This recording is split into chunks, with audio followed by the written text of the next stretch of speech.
First Alert Weather with meteorologist Lisa Villegas.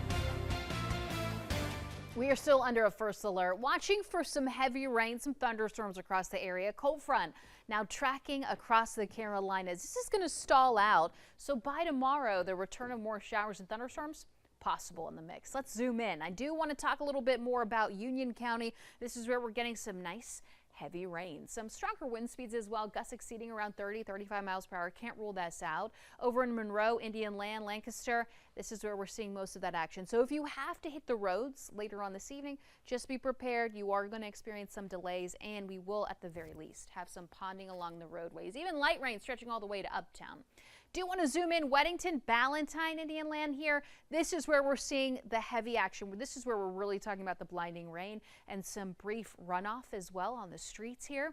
Now that will continue to slowly work its way eastward. So we're still on the lookout for the potential for some flood advisories. It does look like this flood advisory has expired for those in Taylorsville, but over in Boone and Watauga County, flood warning remaining in place until 2:45 this morning. We had heavy rain earlier in the area throughout this evening, and we continue with this flash flood warning in effect until around 2:15 for portions of Ashe County. So yes, we've had some heavy rains, still watching for the threat of some strong to severe thunderstorms lingering around with that line, like I mentioned, for those here across parts of Stanley, over into Union County, even stretching into Chester and Lancaster. Damaging wind speeds, watching for that, but the biggest threat so far has been isolated flooding, especially with it being so intense. Now, as we fast forward, by tomorrow, I do think a lot of the area will be fairly quiet, maybe a sprinkle or two, but some afternoon showers, thunderstorms too could bubble up, especially if we see more sunshine. So we will have some lulls tomorrow, but we're not completely out of the woods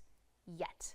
Now let's talk about the temperatures. Heading out the door tomorrow, get ready for temperatures in the low 70s. So we will kick it off on the cooler side, if you will, which is nice because of that cold front. Speaking of that cold front, I know we're still seeing those showers and thunderstorms. Like I said, it does stall out, but 80s are now on the board officially here. Mid-upper 80s for those high temperatures here like Charlotte, stretching down across parts of the Sandhills. You've got the low 80s, even all the way up in the mountains. So the majority of the day spent in the 70s, which is really nice. So a little cooler tomorrow. Like I said, pop-up showers, thunderstorms firing up later on in the day. As we take a look at the 7-day forecast, a reinforcing cold front impacts us on Thursday, so this does have an impact on Friday for our 4th of July.